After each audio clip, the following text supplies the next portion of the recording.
These are modern day clients I see coming to coaches today.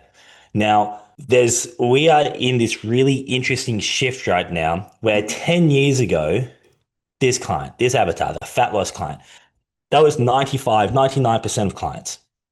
And if you were good at that, that was your bread and butter as a coach. I would travel all around the country to go listen and learn from coaches who did this bit well.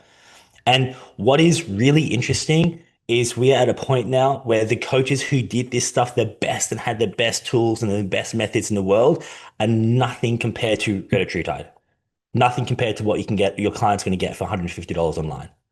And so we as coaches need to identify, need to know that if we're still stuck just in the, hey, everyone's a fat loss client and I just need to know how to program a calorie deficit and I'm going to be sweet, we're going to be left behind.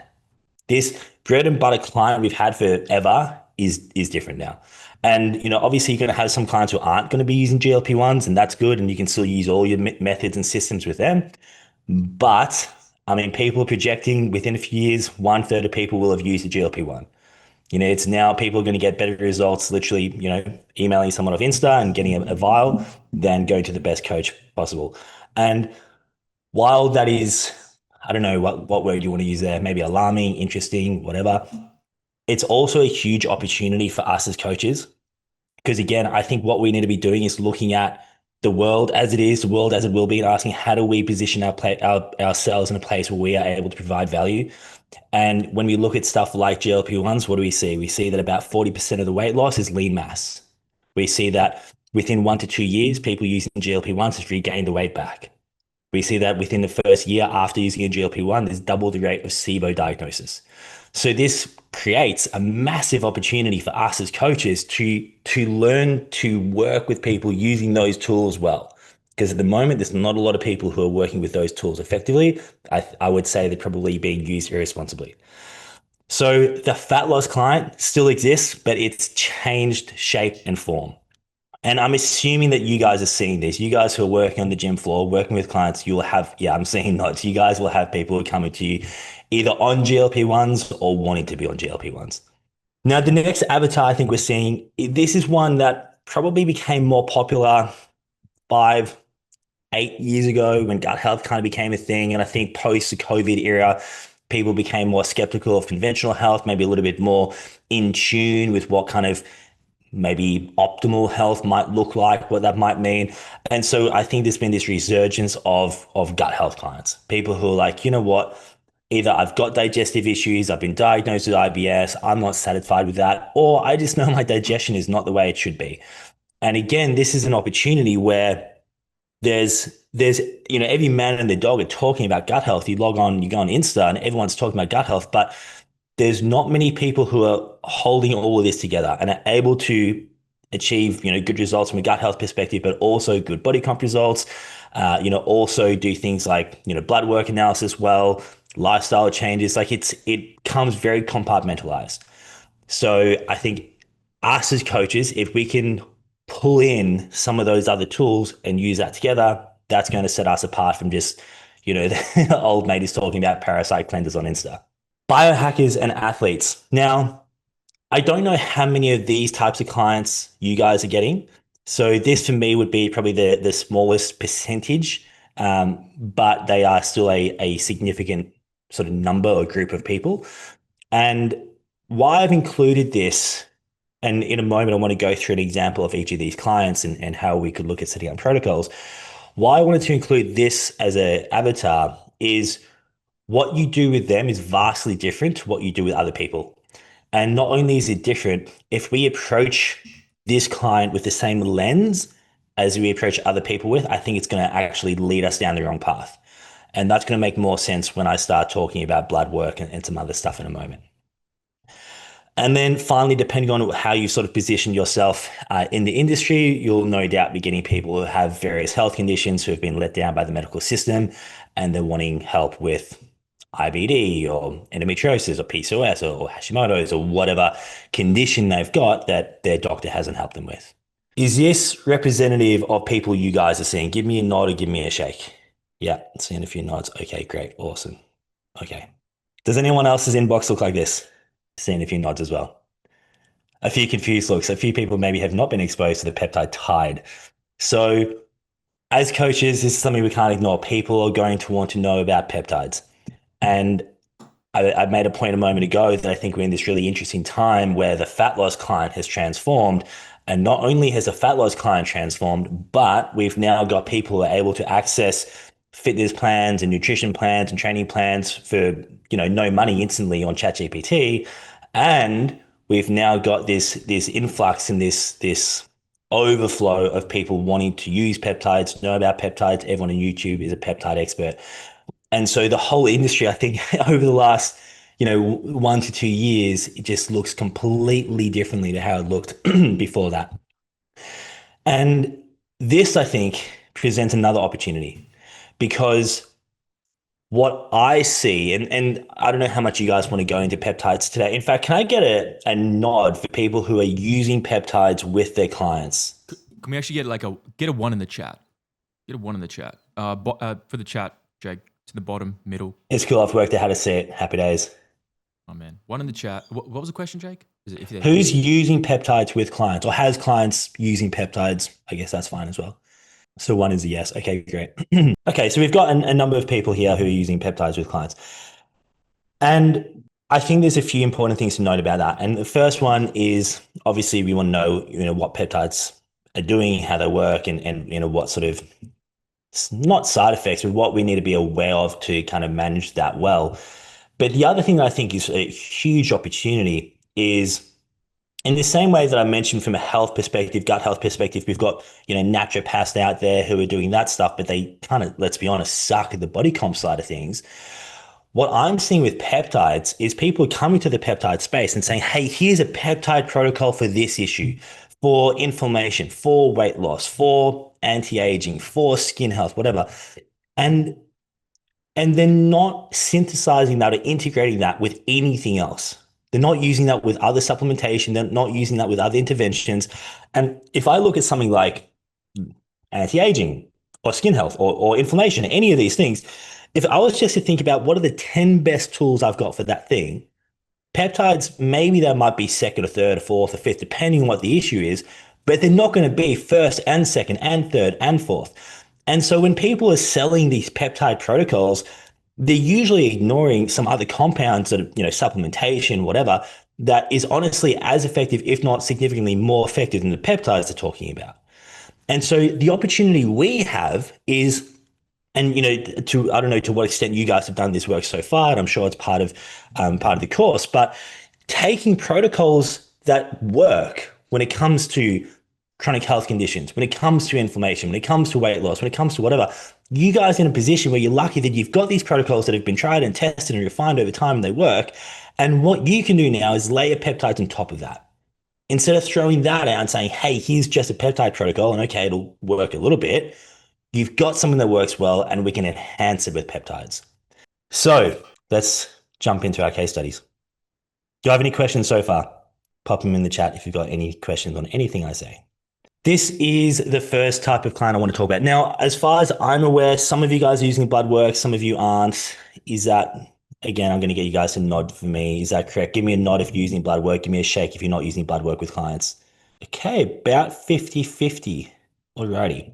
So if you're not currently using blood work, I'm not going to spend too long talking about bloods, but I am going to spend a little while because I do think this is, I think, really helpful information. If you're not using blood work, I would encourage you guys to, I assume you can save this video, this call, whatever, and come back to it when you start using blood work, because it is going to be stuff here that is going to be valuable to know. So let's talk about this first avatar, the fat loss client. And let's assume this person is not using GLP-1s at this point, okay? What I want to do with this sort of these case studies is I want to talk about what I would be doing, how I would be approaching this to set up a protocol for this type of person. Now, and I'm not going to go into like detail in terms of like macronutrient split or training plans, and we can talk about that stuff more if you like. But I kind of just want to give an overview more from like the supplementation kind of and peptide side. Sorry, I'm just reading what the questions are. Okay. Good question. We'll talk about that. I want to talk about the GLP-1s in a moment. So I know people don't love talking in front of a group of people. So let's see how this goes. But you guys who are using bloods with clients, is there anyone who's willing to unmute themselves and tell me what here stands out to you? Is there anything here that's sticking out that could be worth paying attention to? Is it big enough for you guys to see? Zoom would be good. Zoom in. Nice. I just put a screenshot of the test through my database that has like blood references with it to see what comes up. It says AST is quite high and GGT is high, and triglycerides, HbA1c, and HSCR are all flagged markers that are high. And you're using bloods with your clients, yeah? Yeah, I'm not at the stage where I'm like giving them this is a protocol based off of your blood work. I'm giving them the stage like, hey guys, I'm learning this. If you want to Okay, take cool. bloods, I'll show you what I can see. But yeah, that's mainly where I'm at. So is there anything off the top of your head so you said AST, ALT, GGT, triglycerides, did you mention anything else? HbA1c, HbA1c? HSCRP. But with liver markers and triglycerides and HbA1c high, HbA1c high can point to poorer blood sugar regulation, Yep. and then high liver markers show that the liver is under strain. Yeah, cool, perfect. From my brain. Wow. Awesome. That's So you're spot on. And the cool thing with these liver enzymes is they all tell you something slightly different. And so we can see, for example, not all the enzymes are elevated. So ALP, that was normal. That didn't flag, yeah? LDH, normal, didn't flag. So the ones that were high, ALT, even though that's not high conventionally, high according to the optimal value or functional values you guys are using. AST high, GGT high. Now, when it comes to these enzymes, like I said, they all tell us something slightly different because they're found in different tissue. So these are all liver enzymes. They are all found in the liver to some extent, but they are also found elsewhere throughout the body. So for example, ALP, alkaline phosphatase, this is found largely in bone. So the way to look at liver enzymes is if, say say there's a couple that are elevated, imagine like a Venn diagram. And what you want to do is look at where's the location that all those enzymes that are elevated, where do they converge? Because that's probably where that dysfunction is. So if it was just ALP that was elevated, well, ALP is uniquely in bone. Maybe we're seeing a bone issue. There's a few other places it's found, placenta, stuff like that. But here we've got ALT, AST, GGT. These, especially ALT and AST, these are very, very much like the liver enzymes. These are mostly found in the liver. They're also found in skeletal muscle tissue, but mostly liver. So if we're seeing ALT and AST elevated, first thing we're thinking is, okay, probably something more liver based. GGT is really interesting because GGT is a marker to do with glutathione status. So it's telling us about glutathione breakdown. Now, we don't need to go too much into that to begin with, but GGT, you will see a couple of things significantly elevate this, apart from oxidative stress. One of those is going to be alcohol intake. The other one is going to be fatty liver.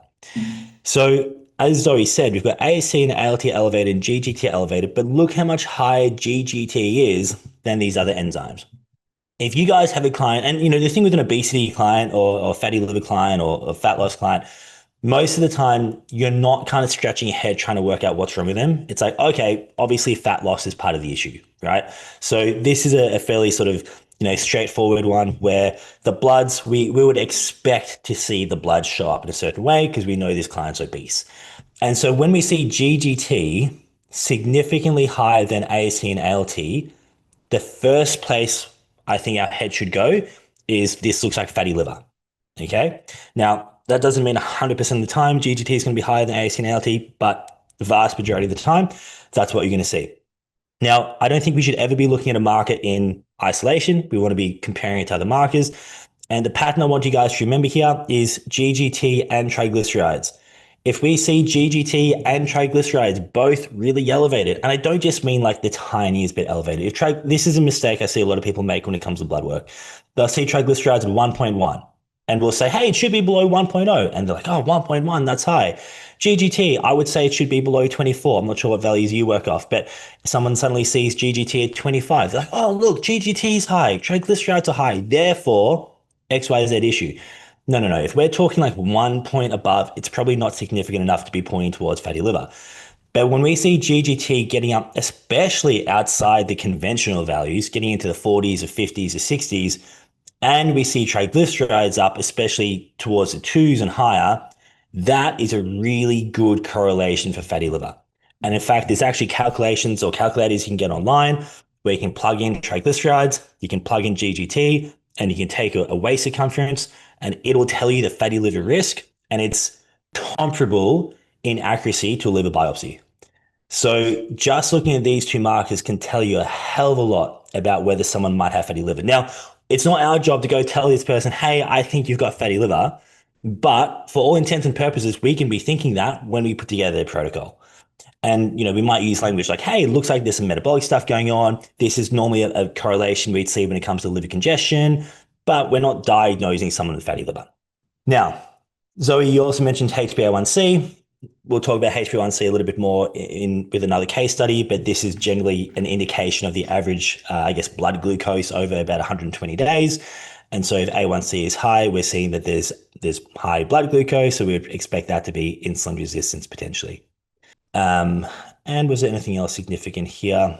Nothing else too important. Okay, one more thing I want to say here. So this is something that trips a lot of people up when they look at blood markers or blood work for people who are overweight is, and I see this a lot with mentoring clients, they see ferritin elevated.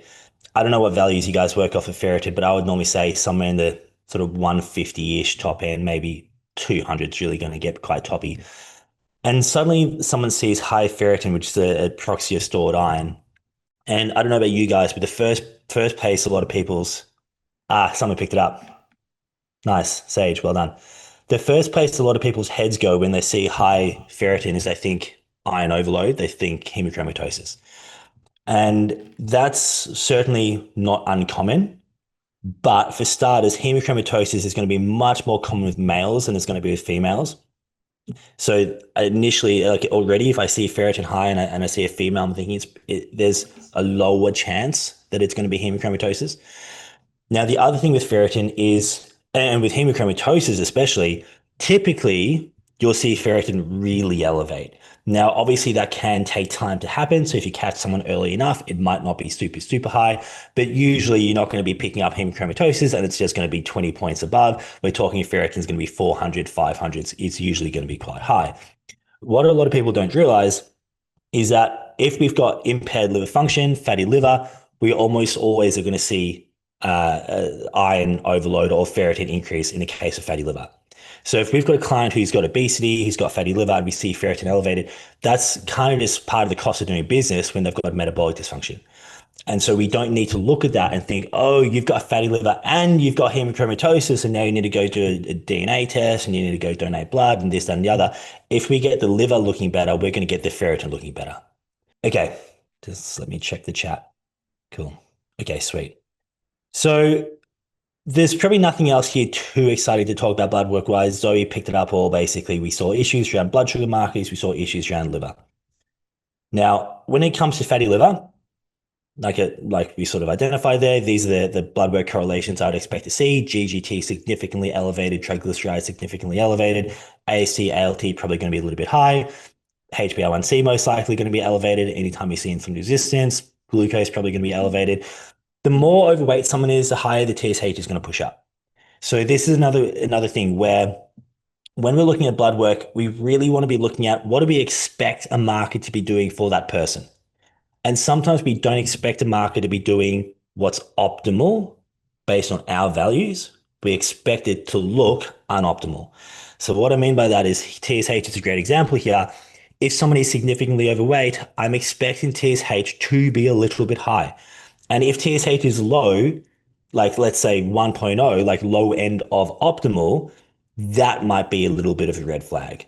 So sometimes, depending on the client, we actually want to see a marker outside of what we would class as optimal. Ferritin is another really good example of that, because if ferritin's elevated and we're thinking, hey, it looks like iron overload, we would want the body to be reducing or downregulating iron binding capacity, so transferrin. So if someone has high iron, high ferritin, we want there to be low iron binding proteins, because that's the body saying, hey, we've got too much of this. We're trying to normalize our levels.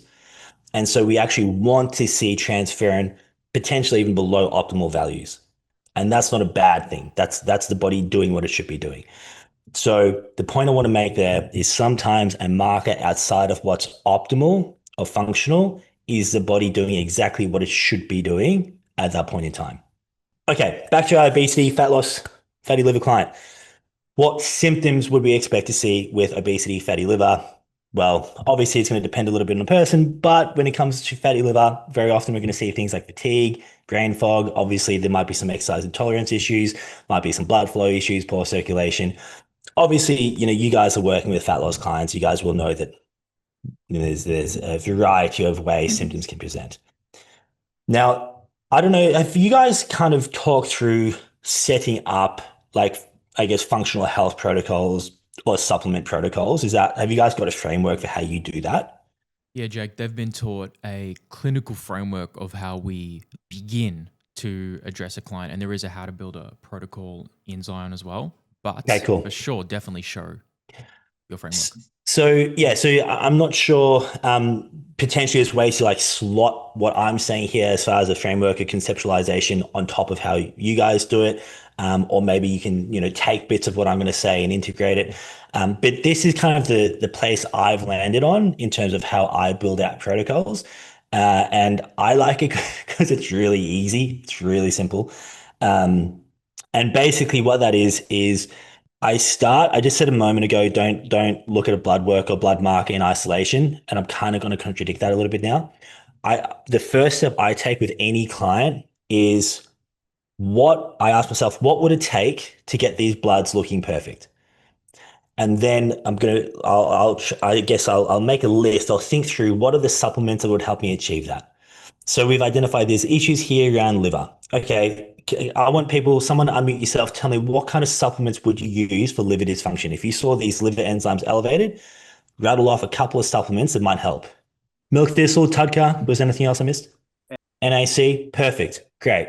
Yep, those would be some of the ones that come to mind for me as well. Tudka, NAC, they're two of my favorites. Black cumin is even an interesting one.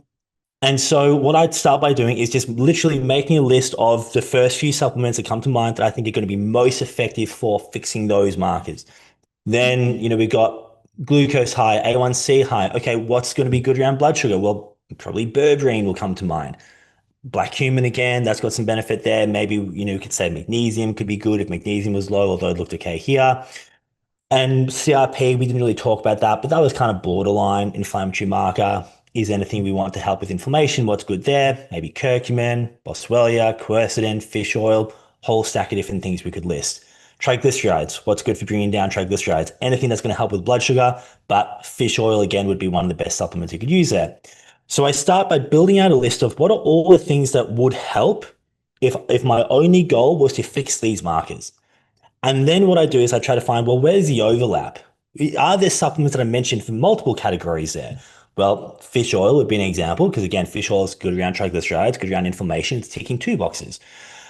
What about black cumin? I mentioned that twice. It's good around blood sugar, good around inflammation, potentially good around triglycerides, good around liver enzymes. Okay, that ticks a lot of boxes. So I then start to whittle down that list into not the fewest possible supplements, but I guess the fewest number that I think are really covering those bases. So let's say we settle on NAC, black cumin, fish oil. Maybe we stop there. That's probably enough to begin with. Then the next step I do is I look at what are the chief complaints this person has? What is the thing? Usually one thing, maybe there's a couple, that is really diminishing this person's quality of life. And usually it's going to be a symptom they've told me about. So maybe it's their fatigue or their brain fog, or maybe it's poor circulation and they've got cold hands and cold feet and they've got erectile dysfunction or whatever. There's usually going to be a couple of symptoms that are the key things that person needs fixed. And so then what I do is look at, do I have, just by selecting the supplement I chose for step one for fixing the blood work, is there a supplement there that will directly fix this symptom? And maybe there is, and maybe there isn't. And if there isn't, then I want to choose what's the supplement I can use to fix that symptom. So let's say their biggest issue was, let's say, brain fog. Okay, what are some of the best supplements for brain fog? Well, cod liver oil or fish oil, that's going to be one of the best ones. You could argue maybe NAC is going to be good there because it's going to help with glutathione, so that could have a benefit. Black cumin, that's been shown to reduce cortisol, help with sleep quality, help with subjective mood. Okay, we've probably got those supplements covered. I don't think there's anything else new we need on top of that. If you think there's a really amazing brain fog supplement, maybe you want to use liposomal glutathione or whatever, you could go for it. But I just want to make sure that base is covered. And then the last step I take is usually what people start with. And that is, what's the underlying issue here? What's the root cause? Have I not treated, I don't want to use that language, but have I addressed the root cause just by trying to fix the blood work and just by addressing the symptoms? And so what's the root cause here? Well, it's fatty liver, it's insulin resistance. Is there anything else I need to address that? Well, probably not, because we've got the NAC for the liver support, we've got the black cumin for blood sugar support, we've got the berberine for blood sugar support. All that is probably covered. You could throw in inositol and choline for good measure, or whatever. Like if you want to sprinkle in one or two additional steps on top of it, you could do that. But here we've kind of got that covered anyway. Does that make sense as a bit of a framework for how to put together a supplement protocol? Okay, what have we got here? Quick question. Okay, so the person has the symptoms, but blood work shows everything is good. Great. Do you have specific ranges for the blood work? Okay, so 2 questions, cool. So if someone's got symptoms, and this is why I really like this framework, because if someone's got symptoms and it's not shown in step 1, it's not shown in the blood work, that's fine. Let's use supplements to help with the symptoms. Like every now and then you will get a client where you'll look at the bloods and you'll be like, this is perfect. What's going on here? And then they'll be like, oh, but I've got really bad diarrhea and I've got whatever. I've got, awful circulation, whatever. Okay. Just as well, we're looking at symptoms, because if I was just working off bloods, I would have nothing to go with. Yeah.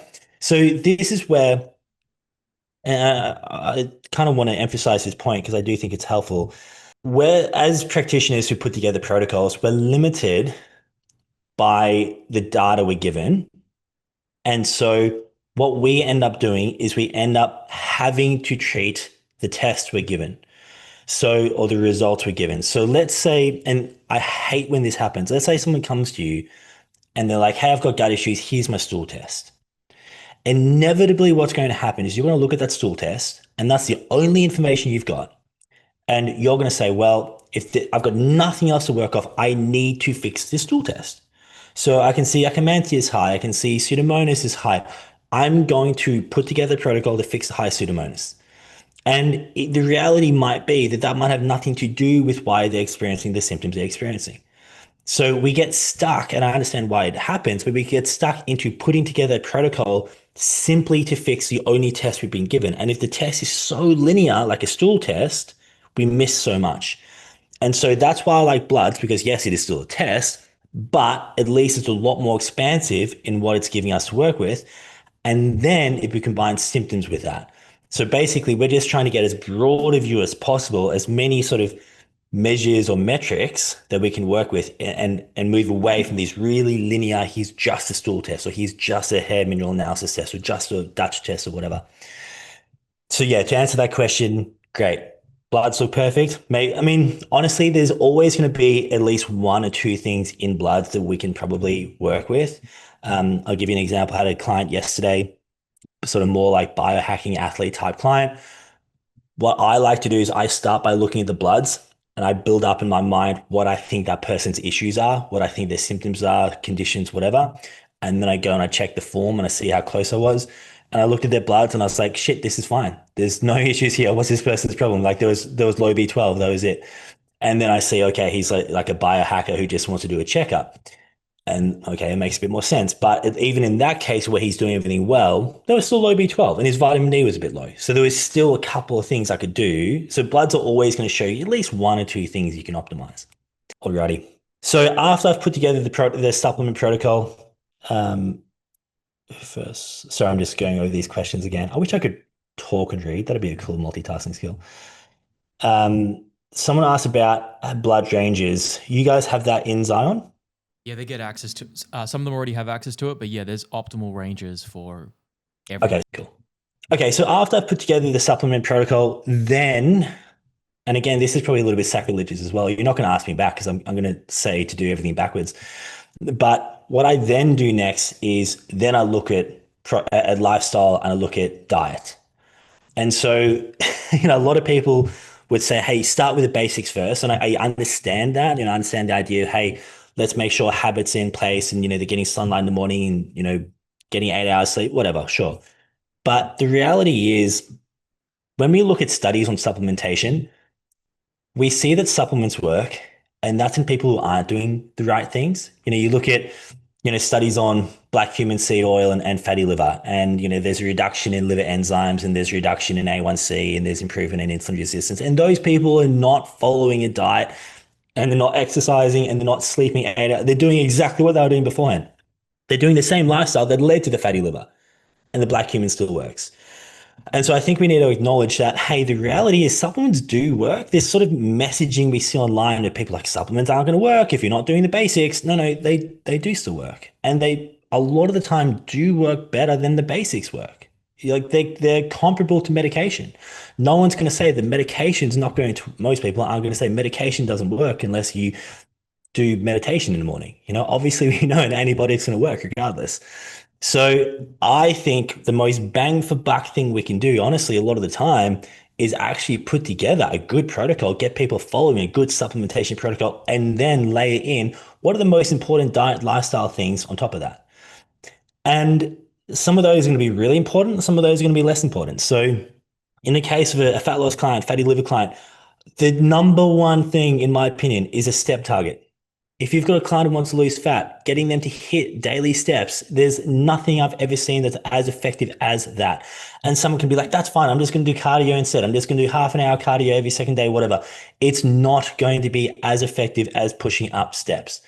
So that is one I'm not going to budge on for a fat loss client. And obviously you want to meet a client where they're at. So you might have a mum who's like, hey, I've got 5 kids. I can't do 16,000 steps a day. Okay, that's fine. But at the moment you're doing 2,000. And can we at least do my bare minimum usually is going to be 7,000. Sometimes I might even need to work someone up to that. But ideally most people can start with 7,000. And then if they are truly dedicated to fat loss, I would like to get that 7 closer to a 10 to a 12 over the period of time I'm working with them. But do not underestimate the efficacy of increasing step target. There's this really cool study a while ago now that had people who were obese, like very obese, and they did 4 days. I think it was 4 days back to back where they did a huge calorie restriction on those 4 days, like massive. It was like a liquid meal, like 500 calories. And then they did walking like all day. They just did like 4 days of walking, like 10 hours of walking. And I forget exactly how much weight they lost, but it was multiple kilos. It was like 4 kilos or something in those 4 days. And then they went back to eating normally, doing everything normal. And a year later, they'd maintained most of that weight loss, most of that fat loss. And that's an intervention we can use. Obviously, it doesn't need to be to that level of extreme, but I might have clients who are like, hey, I'm busy during the week. I can get 7,000 steps, but that's it. Okay, great. But what about on the weekend? Can we funnel our dieting into the weekend? Can we funnel our physical activity? And so you give me 7,000 steps 5 days, and then you give me an hour walk on top of that on both Saturday and Sunday, which is going to be another 6,000 or 7,000 steps. Now suddenly we're hitting 13, 14,000 steps each day on Saturday and Sunday. We drop calories by 1,000 on those 2 days. That can be an opportunity to move someone forwards, still week on, week off, but just in 2 days instead of over 7 days. Yeah. Yeah, cool. Food wise, the reality with food is I'm all for, like, we could look at blood markers and we could say, what are the foods here that are going to help? What are foods that are going to help with high A1C? Well, ginger might help a little bit. Cinnamon would help a little bit. Maybe blueberries might help a little bit. Some data shows honey over time will help. There's foods we can use that will help, right? What are foods that would help with high ferritin? Well, tannins, tea. You can have tea with your meat. That'll reduce iron absorption. My point is, there's always foods we could look at that's going to have a functional effect on blood work. But the reality is, usually those foods are going to be minimally effective compared to supplements, because usually supplements are, the same thing as a food, but in a concentrated form.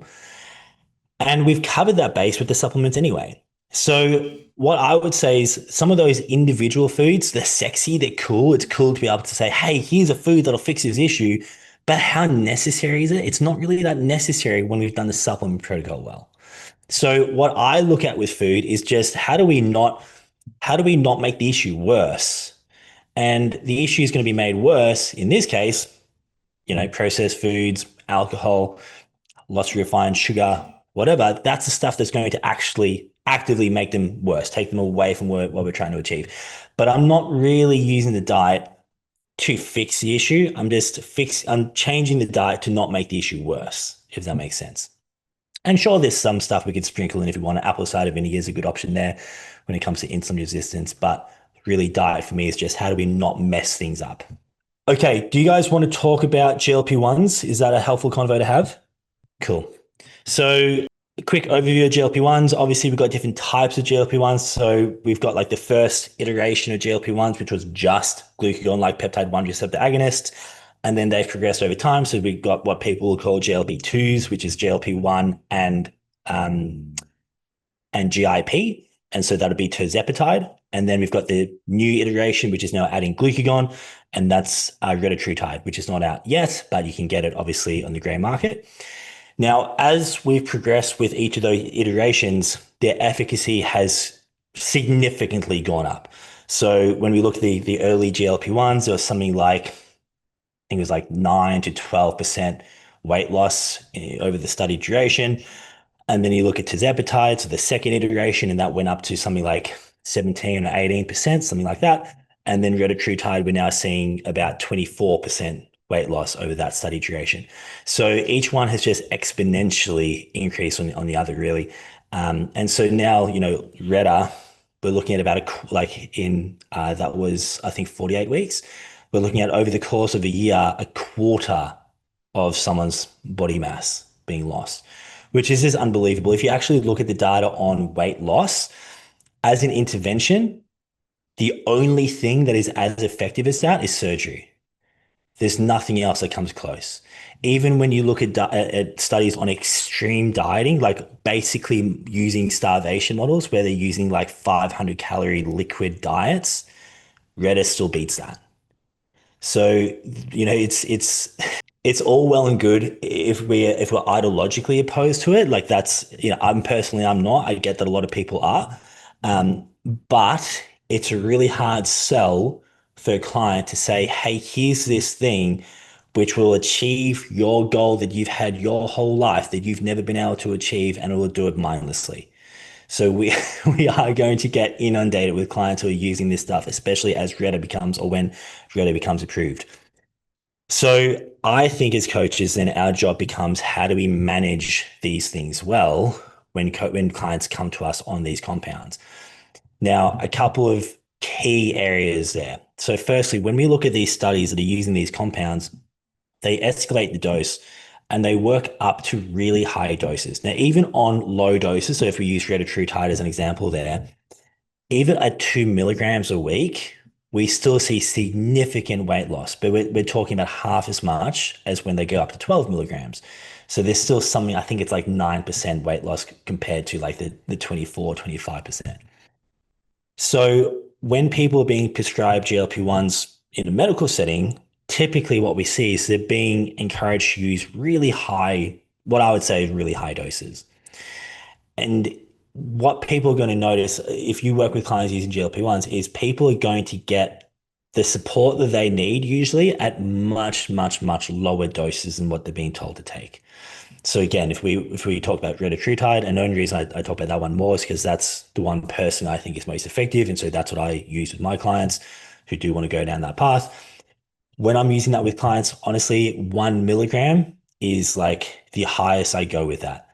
And I've had maybe a very small number of people go up to 2 milligrams, but like I've had clients who have, they've middle-aged clients, they've not been able to lose weight the whole life.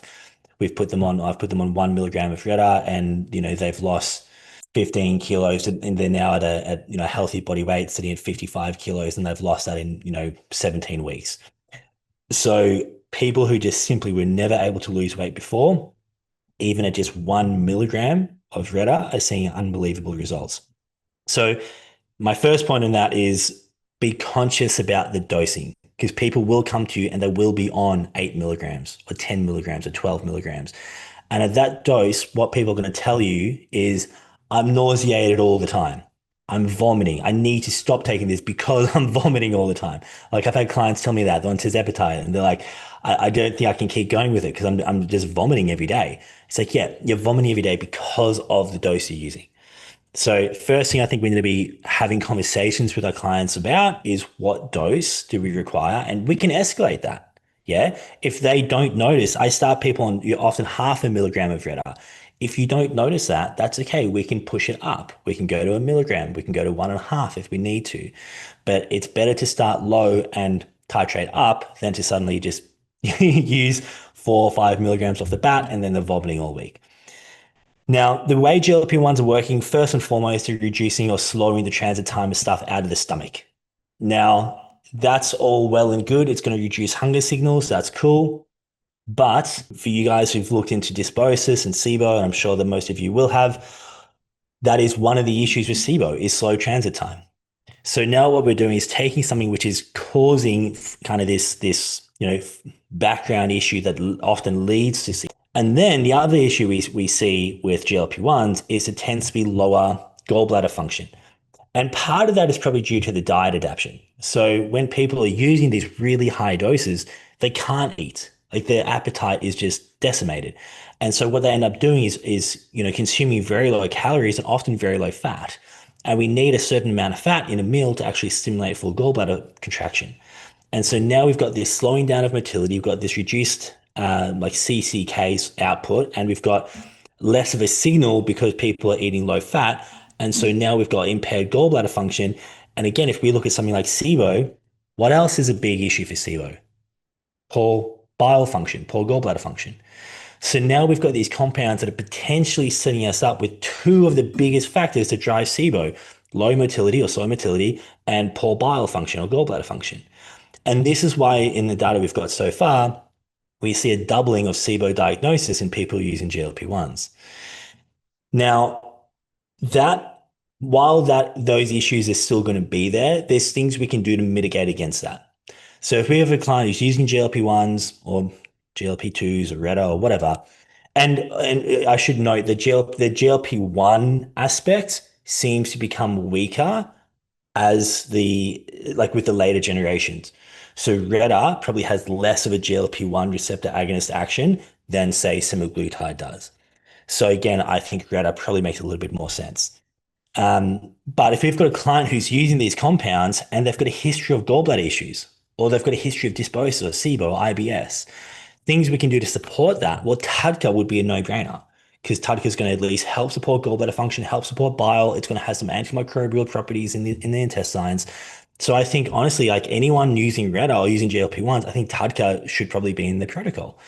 Then we could look at something like partially hydrolyzed guar gum, PHEG. We know that even in healthy users, healthy participants, PHEG has favorable, modulation on microbiome.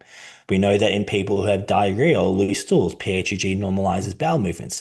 Well, with GLP-1s, one of the main symptoms is either constipation or loose stools.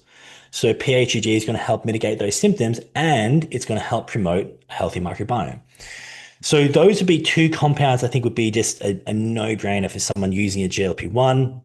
And then we can look at symptom management. So nausea is the number one symptom reported. Well, what can help with nausea? Ginger. What else does ginger do? It helps a little bit with motility, has some benefits around gut health.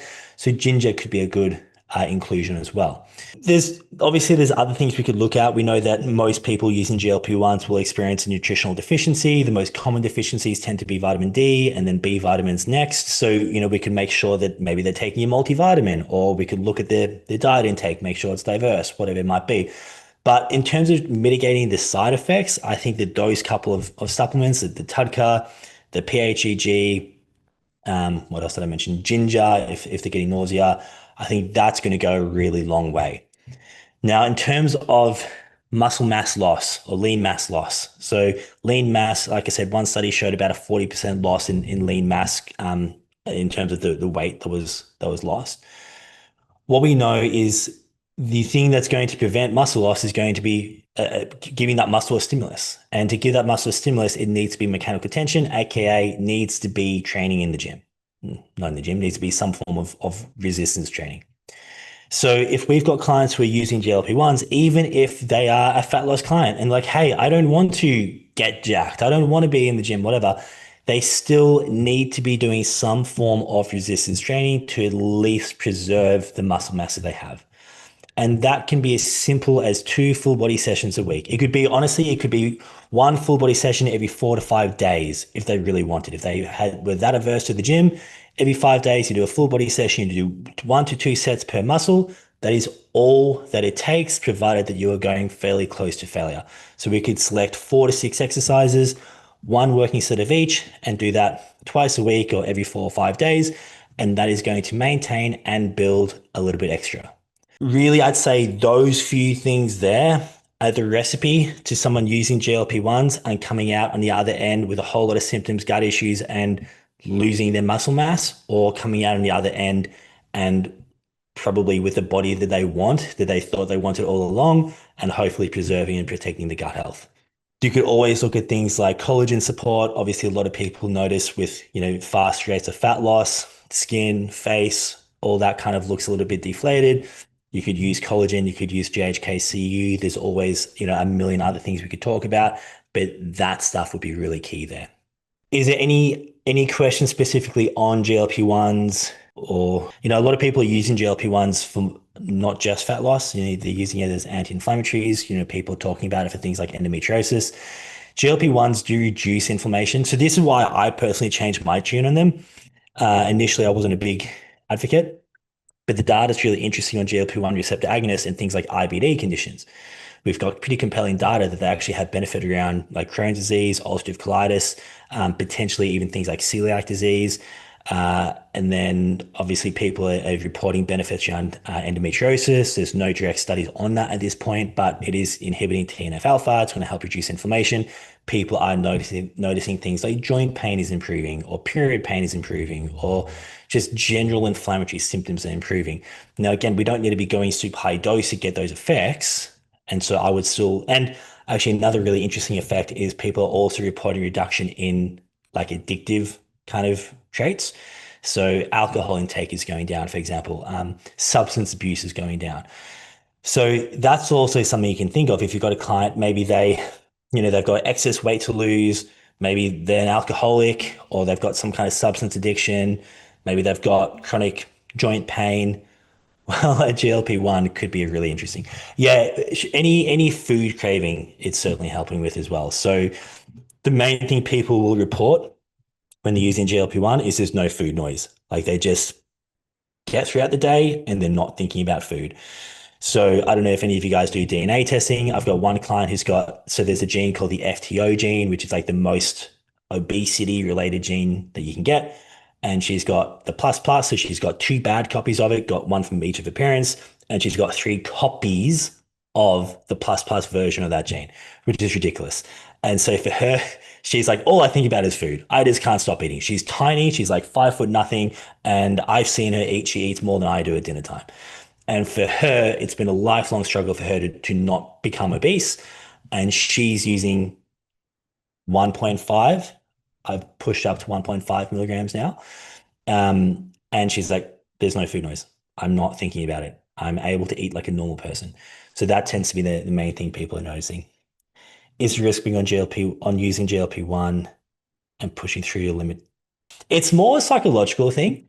So it's more that so what we actually see is when people do drink, they're still, as far as I'm aware, the data shows when people do drink, they still drank similar amounts, but they drank on fewer days. So the desire to drink went down. I think that's what it said. There's a few studies now on that. Again, the GLP-1 is going to have a more significant effect than these like red eye and tirzepatide, but they will still have that effect. So yeah, it's more that people just shouldn't be thinking about that desire as much. So I don't think you'll have, I mean, unless it's an identity thing where someone's like, I'm an alcoholic and I want to be, and then they might push through it. But like, if it's just like, like you can't, like, you could push through it and eat to the point that you're uncomfortable and make yourself sick if you wanted to eat that much, but you're not desiring to eat that much. So it'd be the same with alcohol. If you start at a low dose, how do you know when to increase after a certain amount of weeks of no progress? So in the studies, they escalate every 2 weeks, I believe, 2 or 4 weeks. I think it's 2 weeks. I don't do that. I start people on 1 milligram, and basically, because people who are using it, generally they will identify that they've got bad cravings, they've got food noise, like they will know that appetite and hunger is an issue. And when we look at the earlier iterations of GLP-1s, initially what we were seeing is the weight that was coming off was equivalent to the amount of weight that they would lose on a calorie matched diet. So basically, really all the GLP-1 was doing was just allowing these people to actually be consistent with eating in a deficit. That's all it was doing. And so what you would say there is, well, if you're still not able to stick to your diet, that's probably when to increase. Now, when it comes to tirzepatide and then also retatrutide, there seems to be additive effects. And now Retta seems to be outperforming a calorie matched diet deficit. So it is better than just dieting. But again, I would say if I've got a client who's still telling me, hey, I'm just struggling to, like, I'm hungry all the time still, I can't stick to my diet, that's when to increase. Alternatively, if you've got a client who that wasn't really an issue of theirs, but they still just weren't losing weight, then after a few weeks, if weight wasn't coming down at all, I mean, honestly, my first question there would be, what's wrong with the program? Like, have I overshot how many calories you should be eating? Are you not moving? What's going on? But if everything else is in tool to help them stay compliant with everything else. Acting with Retta, that's interesting. A lot of people notice skin improvements. I wonder if they got better after he kept going. Um, he said he was feeling his best he'd ever felt on Retta, but I was wondering if you'd ever seen anyone have issues. But yeah, yeah. So he also had extremely elevated liver markers, poor bile flow, etc. Yeah, okay, interesting. There might have been some detox issues too. So one other issue I didn't mention when people are using these really high doses is I actually think that the rate of fat loss is excessive and the rate of weight loss. And often, obviously, everyone wants to lose weight yesterday. And so you'll get a client who'll be like, hey, I want to be my target weight next week. Okay, but most people will still feel satisfied or content if they are seeing the scale come down at all. And so I think we do need to maybe temper how quickly people want to be seeing weight come down. And instead of trying to lose 5 kilos a week, if we try to lose a kilo or 0.7 of a kilo a week. And so potentially in this case, if this person had a whole lot of weight to lose and he's kind of hit it pretty hard, maybe started with a pretty high dose, what we are going to see when you start mobilizing some of that stored fat is there's going to be toxins that are stored in that fat. And so that can have, you wouldn't call it, I don't know, you wouldn't call it a Herxheimer, but I guess something similar to that, where, it can cause some of these detox reactions. So the skin getting worse. I would expect the skin would then get better again over time, but certainly initially, as we're liberating a lot of that stored fat, that could get worse. So that's another reason I do think starting a little bit slower would make more sense. But sure, you could look at things like, making sure they're hydrated, supporting liver enzymes, supporting, things like NAC, TUDCA would be a no-brainer there. I mean, PHEG, again, is going to be a no-brainer. You could even swap the PHEG for modified citrus pectin. Modified citrus pectin, another fiber. And the cool thing with modified citrus pectin is it binds to like basically every heavy metal. So it's phenomenal for actually helping reduce metal burden. So that could be an interesting option there. Even curcumin actually is quite good there. Combining modified citrus pectin with curcumin with like an NAC and a TUDCA, that's really good as far as helping detox and things like heavy metals. So that's probably what was going on. He was using 6 to 8 milligrams per week. Yeah. Yeah. Yeah. And, that's part of our job as well is people who are using these compounds without guidance, again, A, starting potentially too high, but B, often still eating like shit, still, doing a lot of those lifestyle things that got them to that point in the first place. And so, our job partly is get them moving, to get them maintaining lean mass in the gym, to get them swapping out some of the processed foods for healthier foods. And that way, when they get to a point where they've achieved the weight goal and then they stop taking or they start titrating down, they've implemented some of these or made some of these habit changes to then hopefully maintain that after they stop taking the GLP-1. It's like, because this is the reality is people don't need to make those changes now with the GLP-1 because they just can't eat anything. So they can still, by rights, be surviving off processed food. And then they get to the end and the appetite comes back as they come off, and then they haven't built any of those habits. So yeah, probably a little bit of a divergent sort of rant, but I think you're spot on. It probably was a detox reaction in his case. Okay, moving on. So this is our gut clients. Now, I assume a lot of you guys will be working with people who have gut issues that come to you, hey, I've been diagnosed with IBS. Maybe some of them have gone a little bit further and done SIBO testing or something like that. Do I have a volunteer who's willing to tell me what they see with these bloods? Anything in particular standing out to you?